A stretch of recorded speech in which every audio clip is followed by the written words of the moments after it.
What's going on, guys? Come back at you. This is Steph from KNS Diesel. This is going to be a new review on the new Joying 10.1 inch Android based head unit. This head unit also has the brand new Joying screens that they just came out with, which has a really high HD resolution. It's buttonless, so there's no buttons. So it's a nice display.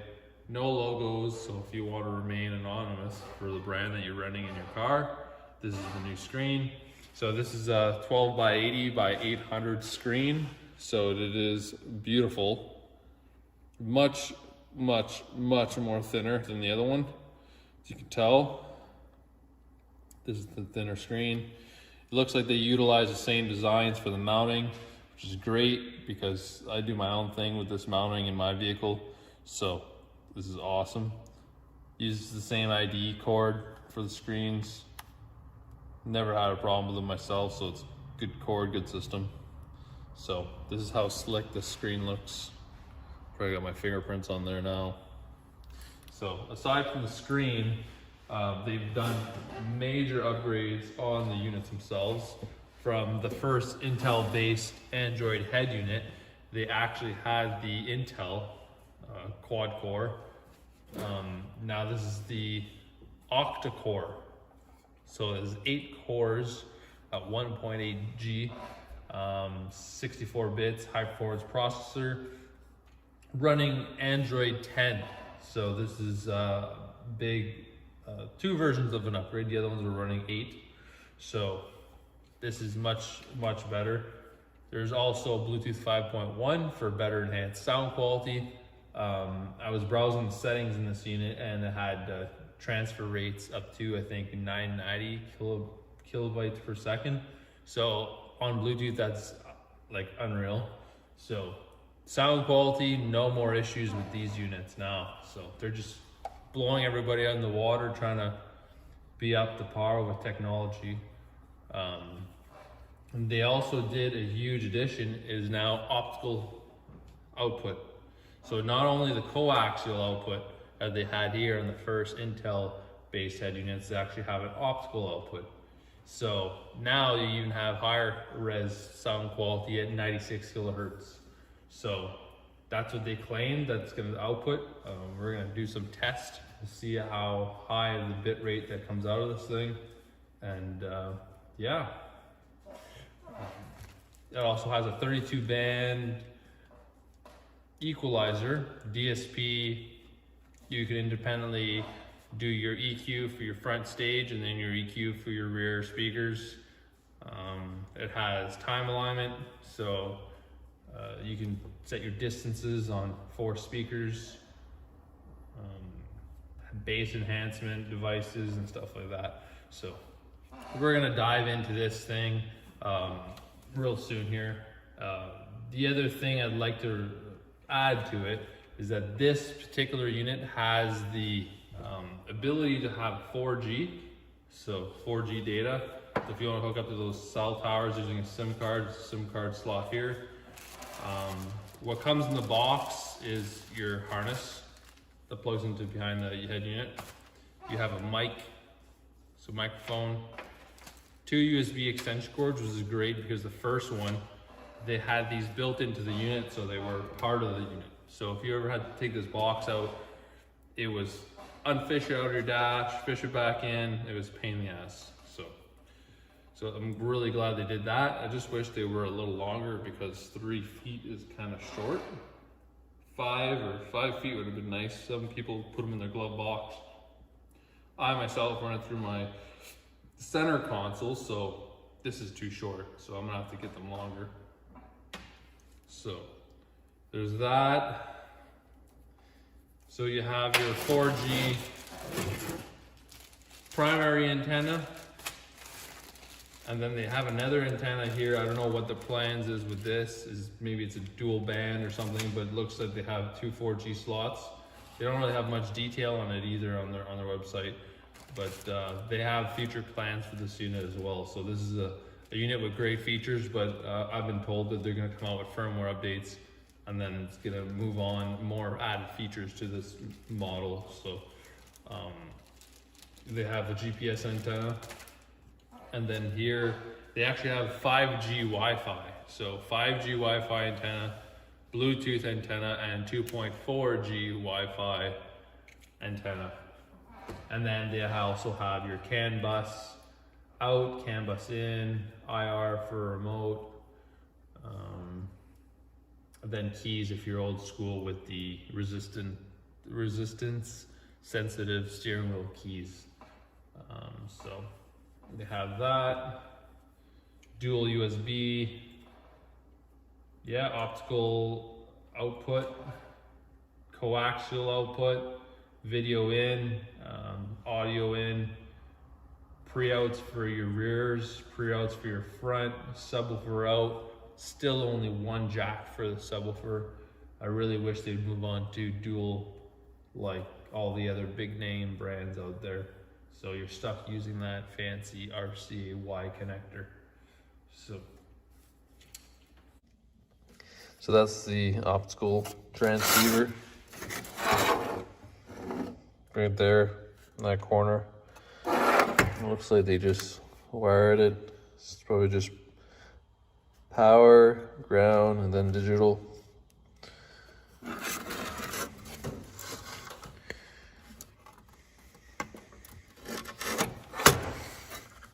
Looks like either that's the Wi-Fi chip or the Bluetooth chip.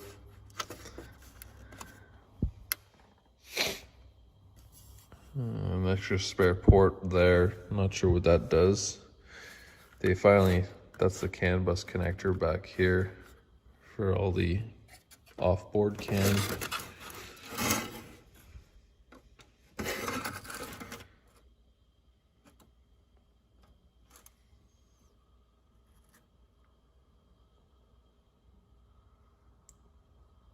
Very slick. And another thing, I just don't understand why they haven't tried putting fans in here yet. They make ultra quiet fans. Like, what's it to them to put a little fan to just keep the air moving in these things? I know my Intel got like super hot, but it never gave me any issues. There's the amplifier. There's a good amount of paste on that amplifier for thermal. And it just pretty much gets pasted here to this aluminum channel plate. So the heat just dissipates on that. This would be the processor, GPU, all that stuff under there. Looks much rather simple.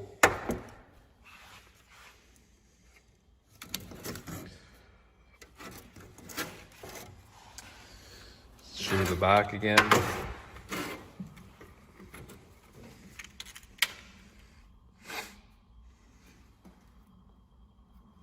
I'm hoping they eventually do dual Bluetooth. That would be really nice. Apparently this unit is ready for a bunch of mods and they just have to give you a firmware to do it all. So hopefully they come up with something. So this is what's in the box. So we'll hook this all up and we'll get it fired up. We're gonna do a boot up from a cold boot. That essentially means the processor hasn't booted up yet and it's not just booting up on key on power. So let's do that. And essentially, you'll get to see how quick it is on boot up time, which is surprisingly unbelievable. So pretend you just did your key on.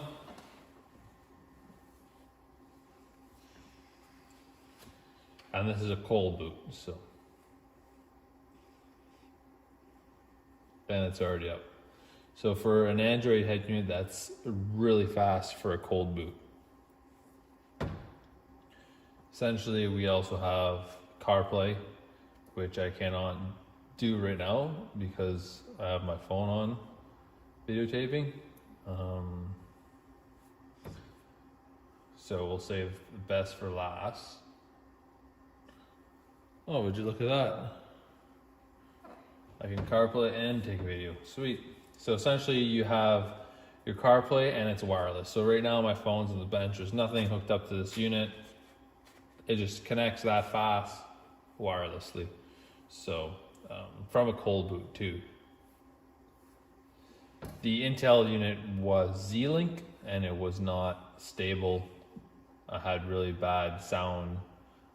Sometimes when I drive through crowded areas in the city, the sound would skip because there was interference. And at one time I had the older iPhone, which was the iPhone 7, and it just skipped all the time because it's like the transfer rate over Wi-Fi wasn't quick enough. But as soon as I went to my new phone, which is the iPhone 11 Pro, it was fine.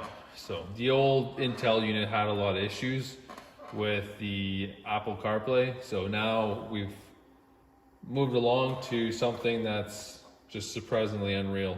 Now, before this video, I've done CarPlay testing myself, and for the range, I went up to 60 feet away from the head unit, playing music. Sound was so crystal clear, still played music without a problem. So connections are not an issue anymore. So right now we're hooked up to this Behringer Ultra Curve Pro. This is a DEQ-2496. Most of you sound quality guys out there should know what this unit's about.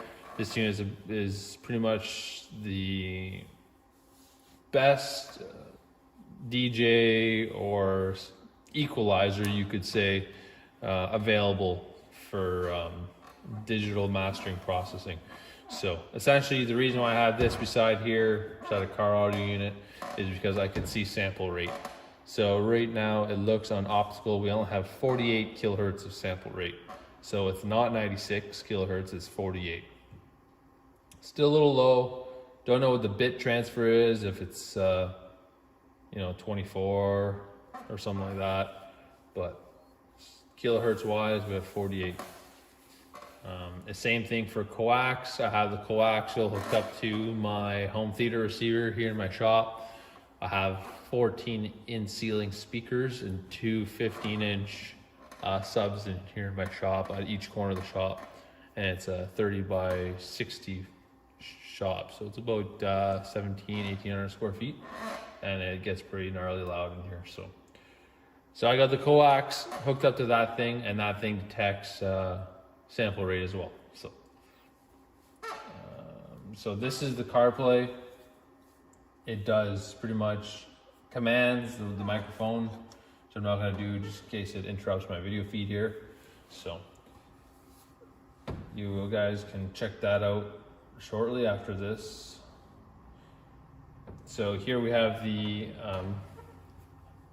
home screen. I'm going to zoom in here.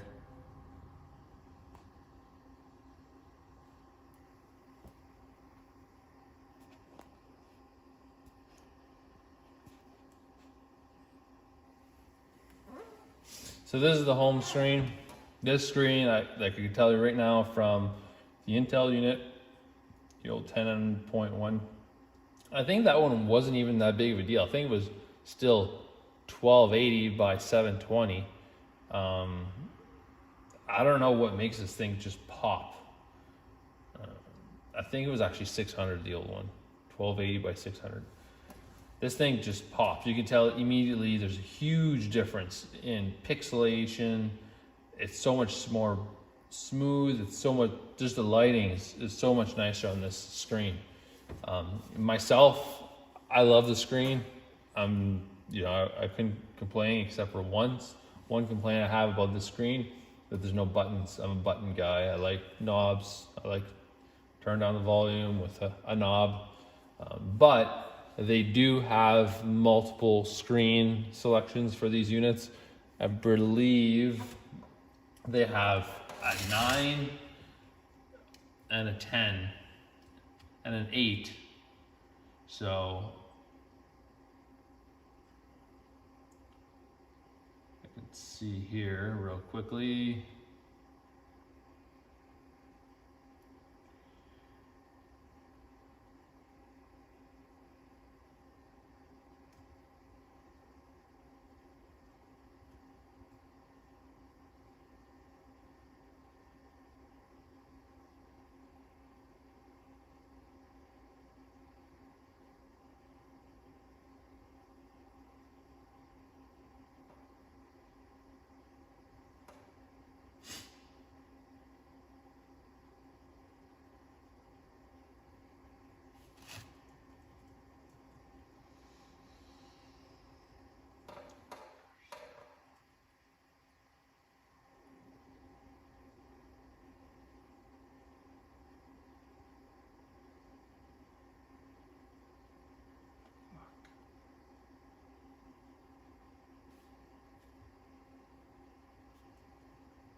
So Joying has a few plans to come out with different screens.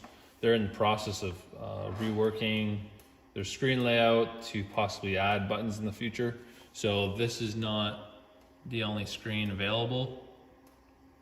Therefore, just keep an eye out on their website. They're going to come out with something that's going to be universal, that you can set up this radio differently to your taste.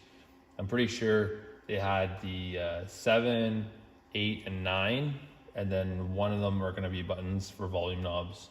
I remember there was volume knobs on one up here, but I really hope that they don't go through with that design. They put them down here, because it's really crappy if you're going to the top of the screen in your vehicle. Like my screen's high in my vehicle. I don't want to reach on top of the screen to volume knob it. I want the bottom of the screen, right? So I really hope they focus on a design for a screen with rotary buttons that is large. That'd be every car audio's boy's dream. Anyways, moving on, we have Bluetooth music. So my phone is connected right now with CarPlay in the background, so we're not connected on here. So I renamed this device to my truck, pairing password. You can link all your contacts as well. So Bluetooth is the 5.1 Bluetooth, as I said in the introduction. Video player. So it's got the video closed for my driving. So let's change that while we're in here.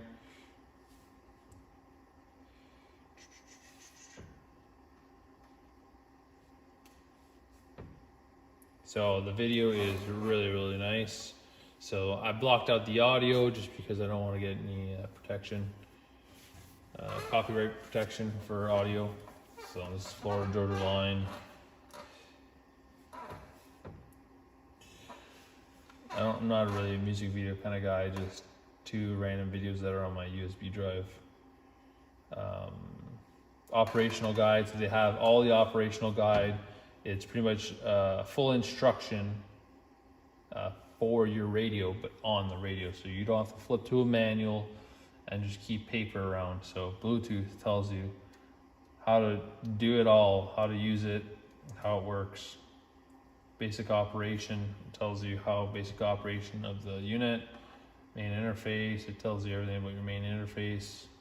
There's widgets, steering wheel functions, how to save, how to set it all up. Any questions, it's all in here, guys. There's no more guesswork. Set the car settings. There's also, when you buy your CAN bus adapter for your vehicle on this machine, most of the time it does not come set up. So you do have to set up your CAN bus, or else your steering wheel controls will not work. And in order to set up your CAN bus, make sure you, pretty sure it is factory 3. Password for all Joying units settings is 3368. So here's your CAN bus car model. So my box, you'll get a box type. You select your box type. Try a few of them. Some of them are hit and miss. So mine's a Chrysler, even though it's in a Ramp 1500 pickup. And then BG is my box type. You can change your boot logo. So when you boot, it comes as a Chevy, Android, Mercedes, Honda, Subaru, all that. And widgets too, right? So your widgets, you can drag and move your widgets around. And if you want to create more widgets, I can add this to the home screen, but right now it's full. So there's so many things you can do with this. You can even change your car launcher. In the settings, it allows you to change your car launcher. There's mirroring. They have screen mirroring. So if you want to do easy connection, you can do mirroring. Steering wheel controls. This is pretty much your steering wheel controls. If you're CAN bus, you do not have to program them. They're automatically programmed. But if you are resistance sensitive serial controls, you'll be pressing that up key, hitting that button, and then pressing OK. You got the equalizer, so this is the equalizer I was talking about. See if we could zoom on that. So this is the equalizer we're talking about. You can pretty much set this for all up here, so this is doing all 4 speakers, or you can go setups and do front and rear independently. Now, how you switch between your front left, front right EQ to your rear left, rear right, you just slide over the screen like you just see me do. So you just slide it over, and that is front to back.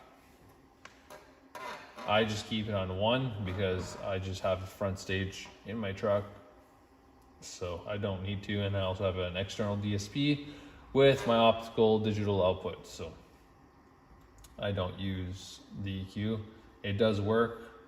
Some songs I do tweak it a little bit if I have to, and then I just go back to standard when I just keep my standard, or to use the odd song. Surround, this is your time alignment. They call it surround space. So these distances are in centimeters. I found on the Intel units that the slightest difference would make the soundstage move so easily. I didn't really have to put the actual measurement in here. I just did it by ear. So, and you can tell, like you can literally hear the voice of the musician, where you're listening to rock, country, or any band. You're able to tell. Oh, you can hear him on this side of the vehicle now. Oh, you can hear him over here. Okay, now let's tweak these, and then you can hear him like right in front of you. And it was that great, and it just raised the all the sound from below the vehicle. It pretty much raised it up, so you were having that direct sound with you. So this is huge. It really helps clean up sound. And then they say rear horn surround strength. So this adds to the mid-range and tweeters. If you want to add a little more back end to the front stage, you can add it. Unfortunately, this surround space does not work with the optical and coaxial output. It's really unfortunate because the other drawing with the Intel, it did work. So it was really nice to have this working. So I really hope that they fix that and they make the surround space work with the optical and coaxial output. It's really important. Bass enhancement. This essentially, if you want to enhance certain frequency, you can do so by 12 dB. You just pick out your frequency, so 68 Hertz, and then you just start enhancing it. And this would be for the front stage, this would be for the rear stage. So you can get to go up to 214 to 172, 134, 108, 86, all the way down to 54. So I've never used it, don't care about using it. So your field, left, right, front, back. So this is your fader. Essentially, this is not listening position. They seem to have this a little bit mixed up with listening position, but it's not. So essentially, this is your left, this is your right. So on the Intel unit, I was really happy because they had this working right side, left side. So you're able to balance left to right. Because the 2.0 system, digitally, you're able to do fading. But this one, it is still stereo, it's not mono, and I have tested it out. I played a track that goes left speaker, left, right. It tests the sound from left to right, and it does switch. But I can't go left and right on here for sound. I'm pretty sure that's the reason why the surround space doesn't work. So maybe they can fix that as well. So your bass filters, this is pretty much your high pass filter for your front stage and your rear stage. So if you want to filter out a frequency so your speakers don't see some of that nasty low frequency bass. When you have subwoofers, you can easily filter these however you want it. So that's the equalizer portion of things. And then you do have loudness. Loudness, everybody loves loudness. Because the screen has no buttons, this is one thing to keep in consideration. If you do have steering wheel controls, you're golden. Your passenger ain't so much. A reason why I say that is because you always have to click the volume here in order to slide the volume down. Now, if you don't have steering wheel controls, now you're gonna hate yourself, because on CarPlay, you don't see this bar. So on CarLink, so see, bar's gone, whoop-de-doo. But every time you want to turn down the volume and you don't have steering wheel controls, or your passenger's trying to do it, they have to swipe it down and get that bar showing. I personally reached out to Johnny and I told him, hey, keep the bar showing all the time, or add the volume knob here. That would be a really nice addition if they could do that.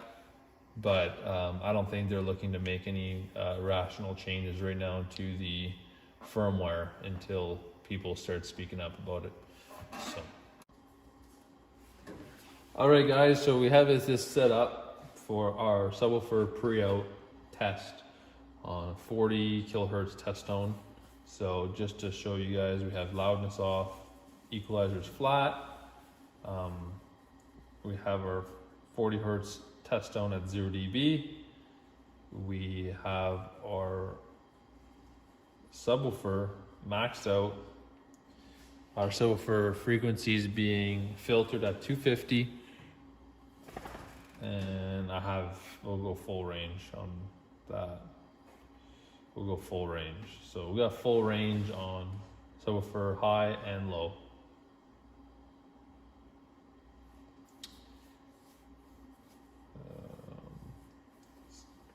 Fire up this test tone, 0 dB, 40 hertz. See what our voltage pre-out is. So at maximum pre-out voltage, we have a nice non-squared wave. So we have a nice analog wave there, as you can see. No sharp points on the scope. 1.7 volts. 1.75, so almost 2 volt pre-out, which is way better than what was before. The old Intel Joying head unit was, I think, 0.5, so they've done an improvement here. So really impressed. Let's see if one day they can get up to 4. 4 volts would be something to hear about, something to see and something to enjoy. Some of you are using line drivers to bump this voltage up even higher. That's great. Most amplifiers nowadays, the input gains for the voltage range from 6 to, I think, 0.2, so 200 millivolts on a max gain knob. So you'd have this almost a little bit more than half on your amplifier gain knob, which is not a big deal. So yeah, so that's the subwoofer output at 40 hertz dB. Because we put this on full range, to see if we have 500 hertz.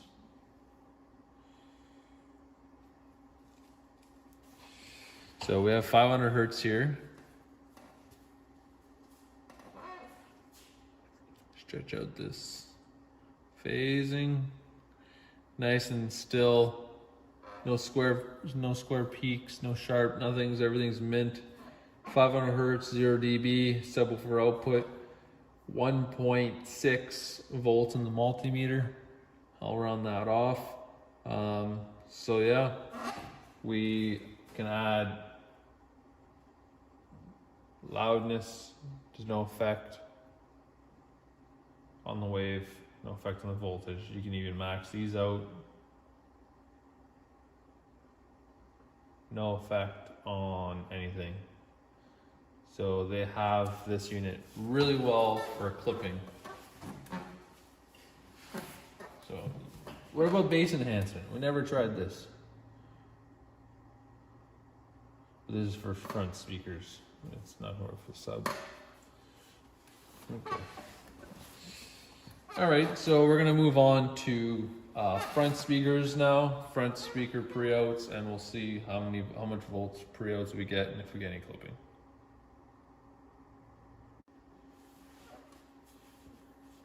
All right, so now we're back. We are on the front right pre-out. So only doing one RCA. We have 1.58 at full volume. Doesn't seem like we have any sharp.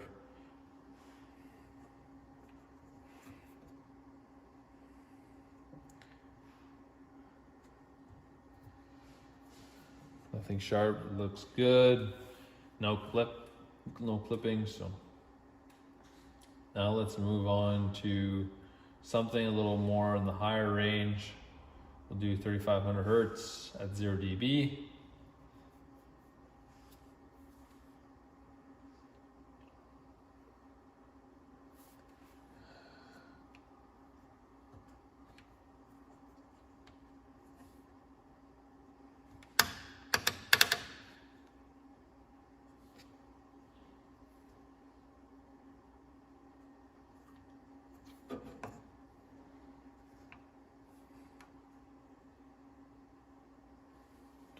So right now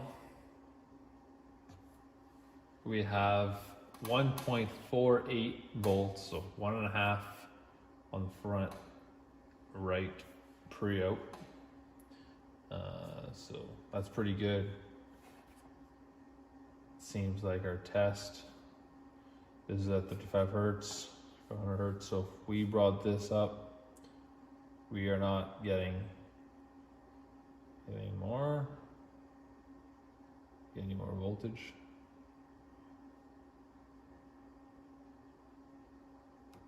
Nothing's changed. If we add loudness, no clipping, nothing's changing, which is great. So let's try 5000 Hertz, 0 dB.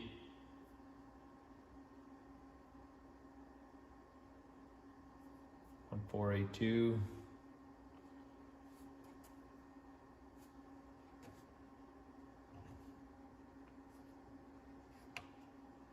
No clipping, looks good still.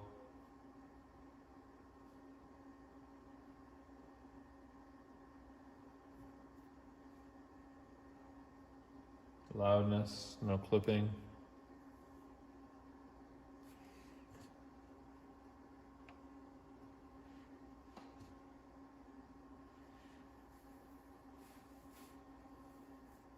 Nothing's changing. So volume down. Nice and linear as it seems.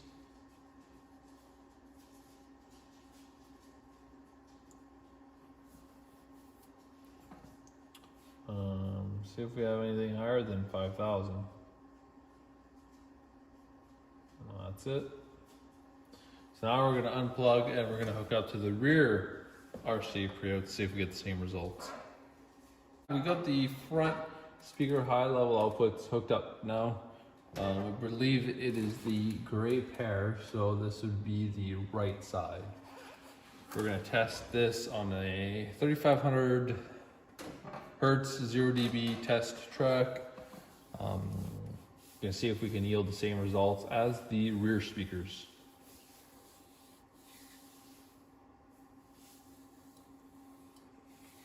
So the track just restarted. So we'll put out our magic number 31. See if we get clipping here.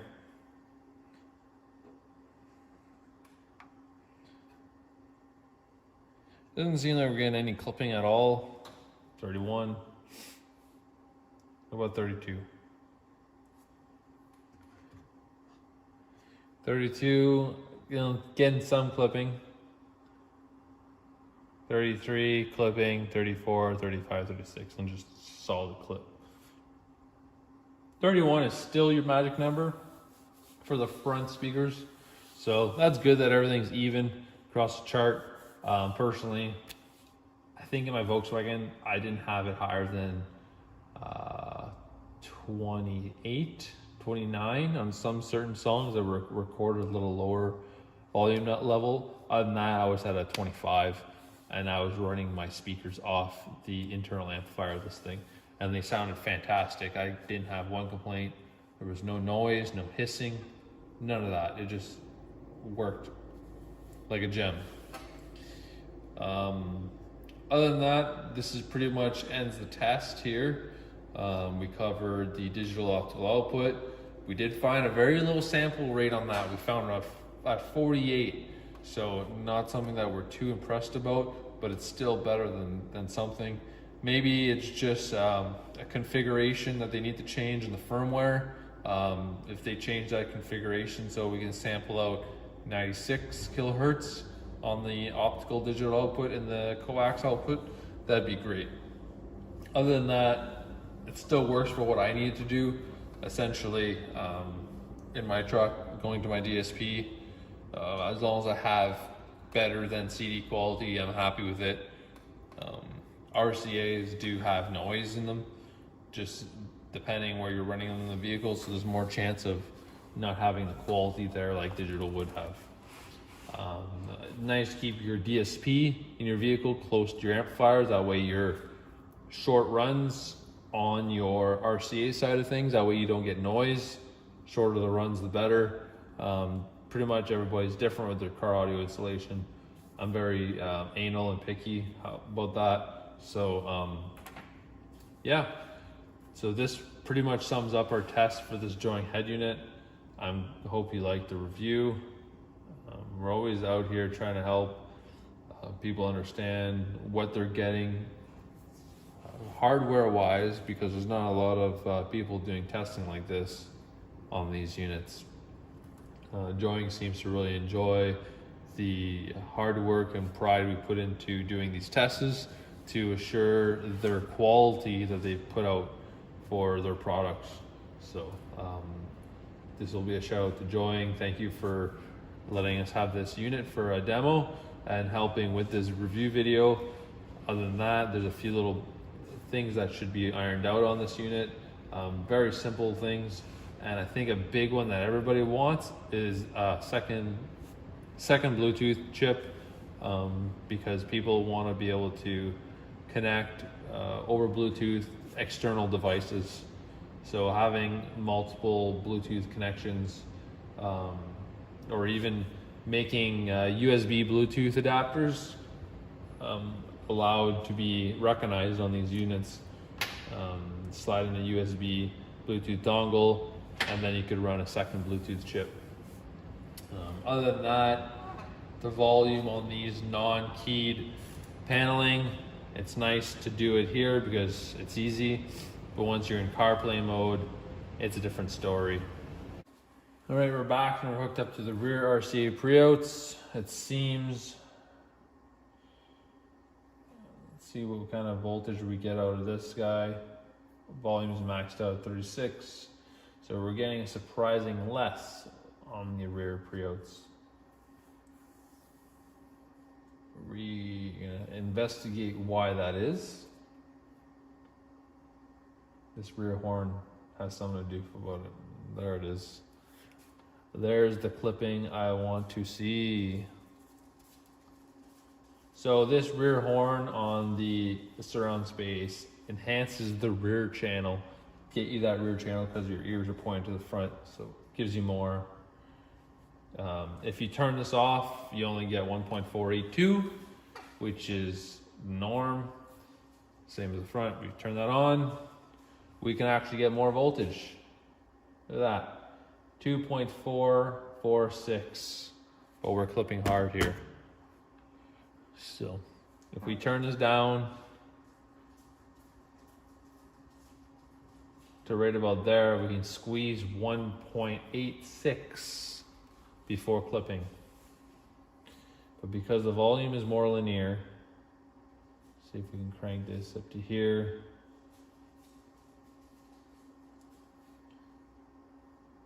Start this track.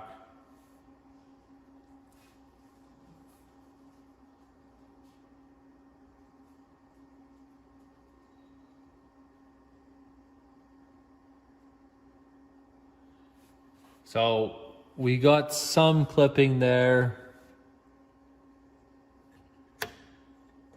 Very little. You can just tell she's off, and we got 2 volts. So I think anything at 2 volts in this unit, you will get clipping. So just keep that in mind. If you want to boost your voltage, you just definitely get a line driver. Not worth the risk to your speakers.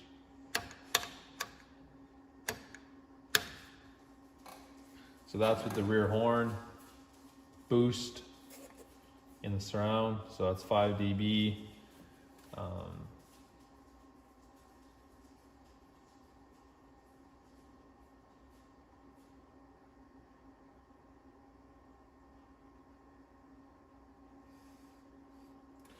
But if we turn it off, we're just going back down to 1.5, 1.48. So just don't use that rear horn boost and you'll be fine. Or keep it up below 4 dB if you need a little bit of a boost, and you won't get any clipping. Loudness doesn't do anything to the rear. That's good. You can boost your EQ up. No clipping. Bass enhancement. Let's check this out. So this is the rear speakers. I don't have any test tones for this. See if we get any clipping through this bass enhancement. So I got 40 Hertz and 0 dB. I'll run this, then I'll boost 52 because this probably rolls off.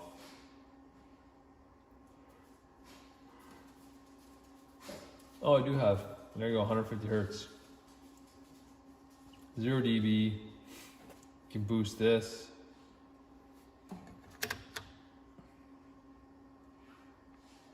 Bass enhancement.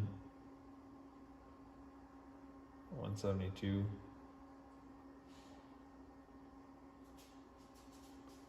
There's the booster. So now we got clip in here. So we're doing a boost of 172 on 150 Hertz test tone. We got 2.5 volts of pre-out voltage, and we are still distorting here. So right about there is where you get a perfectly round wave, and you have no distortion. Volume of the head unit's full. RCA pre-out voltage is 2 volts. So like I said before, anything about over 2 volts in this head unit, you start to clip. So keep it under 2 volts and you'll be fine.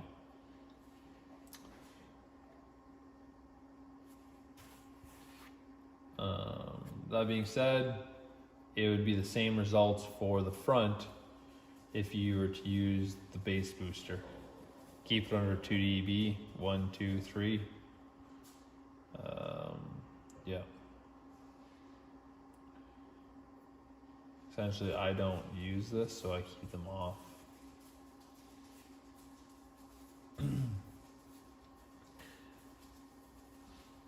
So that pretty much sums up the RC8 pre-out testing. We're going to move on to high voltage for the speaker outputs. High voltage analog. Getting tired here. And we're going to test that out, prove that out, and see what we can find for clipping or distortion on that. We will be testing rear speaker. This is going to be on the internal amplifier, which is sometimes we get different mixed results with these tests because they'll change the internal amplifier to different specs. These Android units are all hit and miss. So I'm curious to see what kind of results we get on this internal amplifier. So we're going to repeat this one all the time. So we currently have 1.3 volts of output.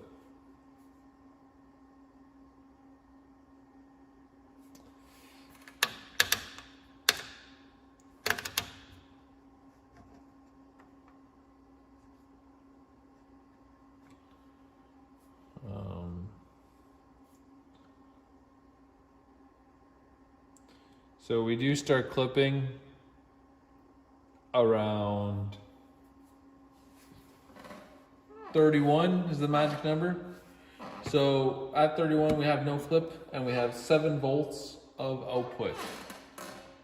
So that's pretty good. You know, at the end of the day, if you guys are looking to get more RCA output voltage, you guys can probably get away with using the speaker level outputs and just hook up RCAs. Get yourself some nice RCNs, solder them, get a twisted pair, run them to the head unit. There's your RCA outputs. You want high voltage? Same goddamn thing. It's AC. So we got 3.4 volts at volume 24. So that's pretty good. So the average guy is gonna, run the head unit's volume about 75% of the way up there, right? So say we have that 27, look at that, 27, you got 4.8 volts. Imagine that for voltage pre-outs. That can be easily turned into RCA pre-outs. So now let's check out if we add loudness.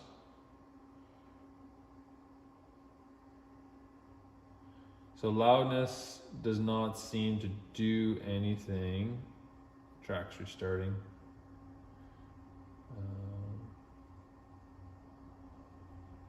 At volume 27, about 19.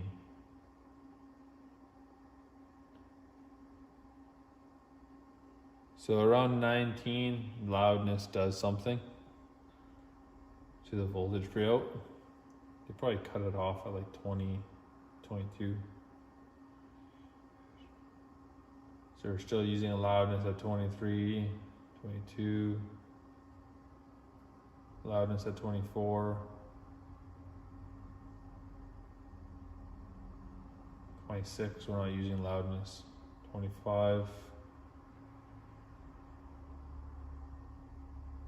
24 is the magic number for loudness. They stop using loudness after 24, which is good in a way because then you get that more natural sound.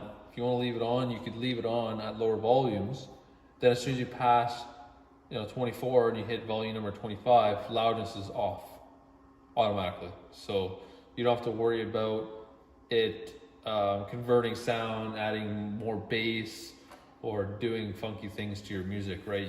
You know you have quality sound at 25. So that's good. Now let's move on to a higher test tone. So we had a magic number of 31 and we had no distortion. Do 3500 Hertz.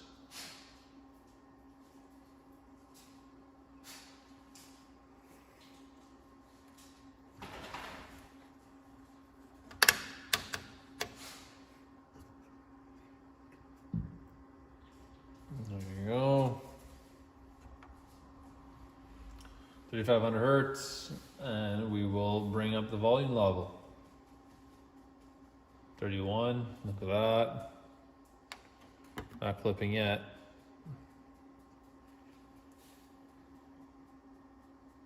31, no clip. 32.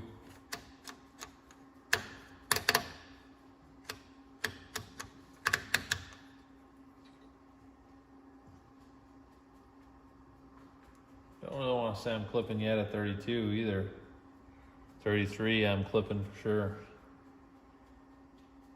I would keep 31 the magic number for this as well. Wouldn't want to risk it. Clip free at 31. Loudness doesn't do anything. Because we're on the rear horn, let's check out what this surround rear horn enhancement will do. So just turning this on, because the rear horn's at 5, it raised it and started distorting. As soon as you touch it, because I'm already on borderline 31, right? Default rear horn is actually below 0, so they actually have this turned down. But if you just put it at 0 to match the fronts, you get the same. You yield the same results. 31 is your magic number for your volume. Essentially, good old meter's getting tired.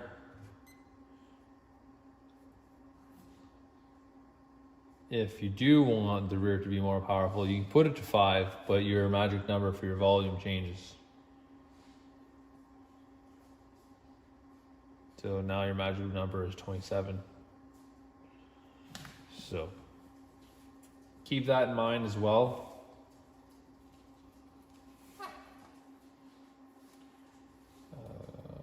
We'll go ahead and test the front speaker outputs.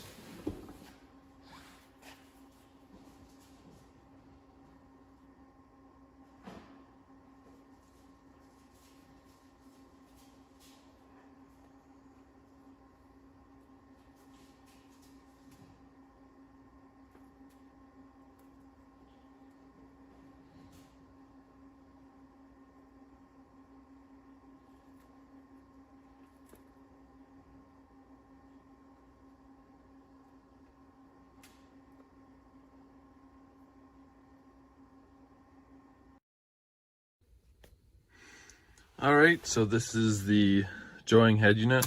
We're gonna do a key on. That's how fast the boot time is on this thing. It's pretty intense. And then car link.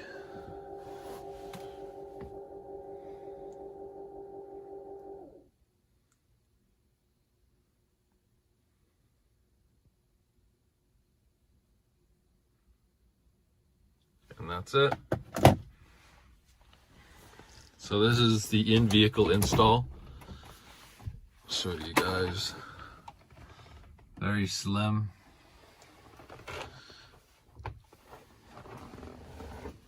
It actually fits a little bit better than my last unit.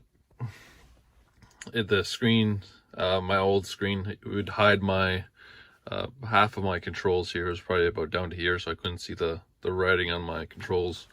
So this new screen is really nice, much clearer in definition.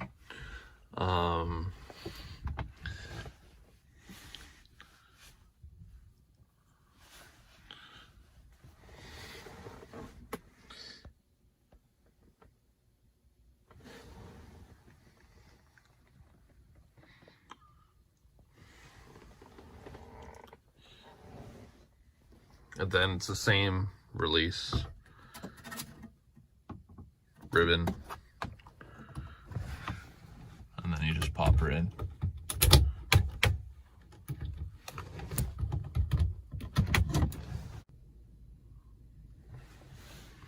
Swiping is actually super smooth on here.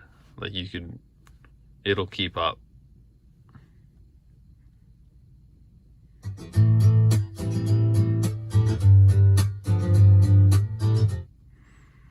And the sound's actually super smooth in here because I do have a 3-way front stage setup. So tweeters, mid-range, mid-bass, and then I have audio control DSP 608 down there. So I'm feeding digital optical to that, and yeah, the sound's never been better. Definitely a huge improvement. So but you can see, for example, let's en route.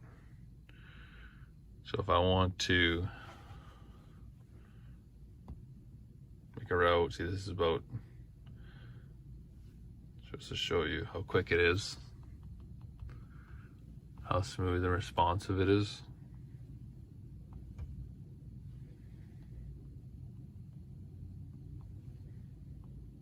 It doesn't skip a beat.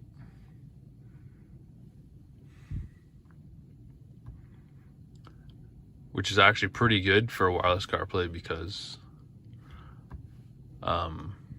it's wireless. Just using the Wi-Fi card in here to the hotspot card on the phone. Never opened Sirius XM before, so, and it actually opened it pretty fast. My other Intel based joying took some time, so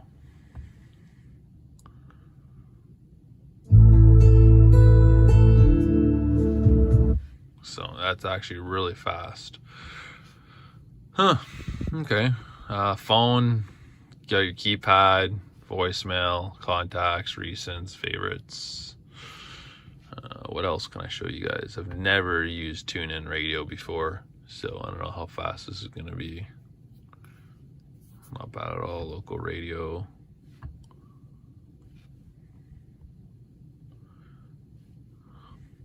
Super fast, so see what it does. Picking random. When you drive a little less, every ride feels a little more. It's pretty fast, tell you that. Settings, I've never been in here either. Okay.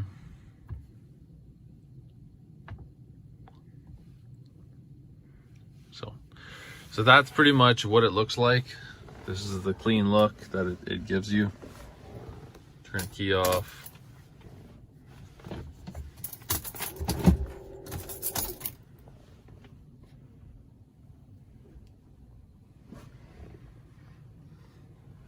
And then if you are setting up for CAN bus, which I can show you.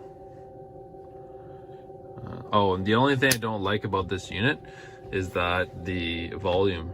So it's nice that I have steering wheel controls, but if you actually don't have steering wheel controls in the vehicle and you're buying this display, it's really great. If you are using CarPlay, the only thing that you have to swipe down, press the volume, and then you could adjust the volume. That's my only little pet peeve about this thing, which is my steering wheel controls. I always use them, so it's not a big deal in this vehicle. But if you're in another vehicle, it might, you know, be bothersome for some people. But that's like, and the home button, like everything's on the status bar, right? So if you're in anything else, the bar is always there. It's only CarPlay or Android Auto that this is going to be of effect. So, and then if you, like you've seen before, that's the DSP stuff. Remember, there's a power button here to turn the sound space on, and the measurements are in centimeters. So you set the distances from your front left or front right and your rears, all in centimeters. I use it because I do have time delay set up in my DSP. I don't use any of this stuff, so everything's just flat. So I will use this sometimes depending on the staging of the song. It'll add a little bit of an offset if I need it, but that's the only thing that I ever turn on this thing. Music. So the status bar is always there for your volume control. So I just hope that they can do the same thing for Z-Link. But yeah, because it is annoying.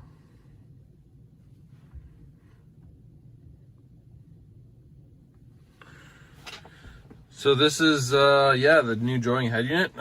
Hope you enjoyed this review. If you have any questions, let me know. All I could say is it's definitely an upgrade from the other ones, and it's a very, very cleaner upgrade. And the screen resolution, you'll notice it right away as soon as it turns on. It might not be that much more resolution, but it's like the old screen, you're able to see little dots and in like the display, but this one is like very, very, very clear. it actually makes a huge difference. I think the other one was 1280 by 720. This one's by 800, and that little bit difference of pixels make a huge difference. So give it a shot, you won't regret it. And it's also has its pros and benefits of a faster processor. I like to touch base with some people here about the CAN bus. So when you buy the CAN bus from the Joying units, you'll go into the factory, 3368's the passcode. You'll enter here, your car model. This is where the CAN bus setup happens. So you open this, and then this is the CAN box type. So you'll have to fiddle around with it. It took me, there's maybe about 6 different Chrysler ones between all these models. So it took me some time to find that BG was the vehicle I needed, and other Chrysler and BG was the one that worked. So you'll just end up, hitting one, and then you'll try your steering wheel controls and see if they work. And then, yeah.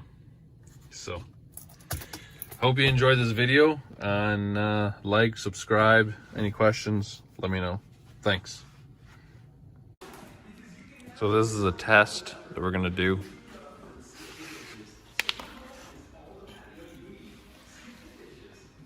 It's this whole counter steel. This is the range. So it disconnected.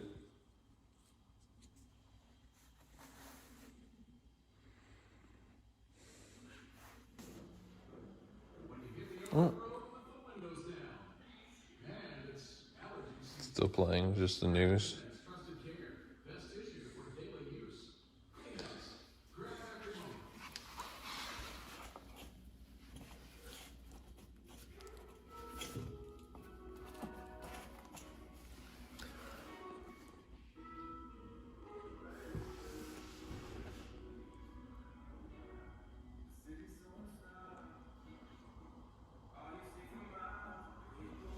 So, still connected. I tried suffocating this phone.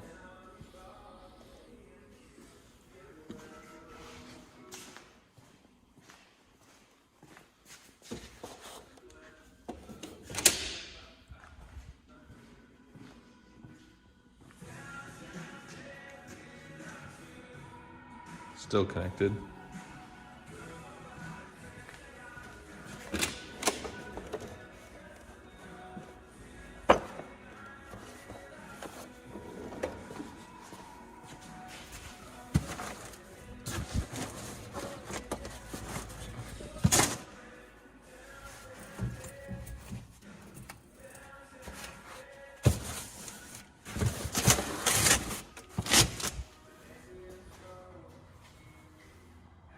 Still connected. So the connectivity in this is really, really good. It's unreal.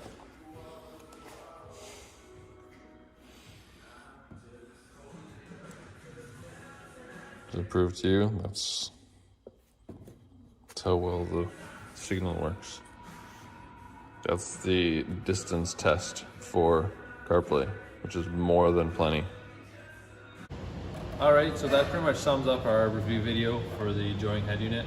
I hope you guys enjoyed our content. We tried to be as descriptive as possible for the RCAs, the high-level outputs, and then the digital coaxial and digital optical outputs. As I said before, it's kind of sad that we still see 48 kilohertz of the output and not 96 kilohertz on the digital side. So I hope they can fix that sample rate being outputted by the digital processing chip. Maybe it's just a setting that they need to switch in the back end to make that 96 kilohertz of high-res output. Other than that, this unit is flawless.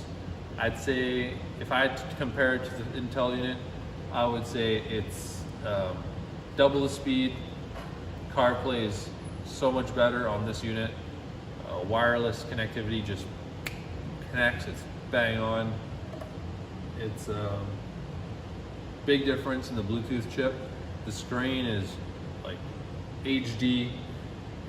They went with the 16:10, so that's the 1280x800 resolution.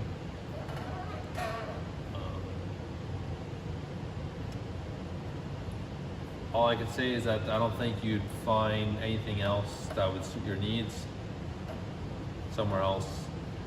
The only thing that we're lacking still is the output, the RC output voltage. Could be bumped up to 4 volts. If they're really serious about being in the car audio business, I bet you if they did that, everything else would this would sell a lot more in the States.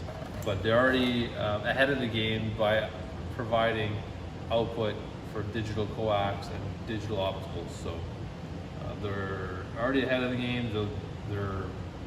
They'll get there very soon. The more we make these videos, the more they can help them understand, because their language is not the same as ours. So yeah, bear with them. They'll come out with the technology. Ask for it. Comment below. Tell them what you think about it. Joying reads at my page feed all the comments that everybody puts in below. They try to take all these comments, put it together, and build a better product. Their engineer also posts my videos on his page, so I hope this helps everything. Their website is joyingauto.com, and you can see there is a bunch of stuff available. They have vehicle-specific head units, which they're pushing really hard for. They also have the ultra wide on an 8.8 single DIN screen. I'm pretty sure that's buttonless as well. So there's many options. Go check it out. Go get a visit. Shoot them an email. They have great customer support. I haven't had any problems with them, so give it a shot, give it a chance. Don't diss it until you try it. This is Steph with K&S Diesel. Hope you enjoyed our videos. Thank you.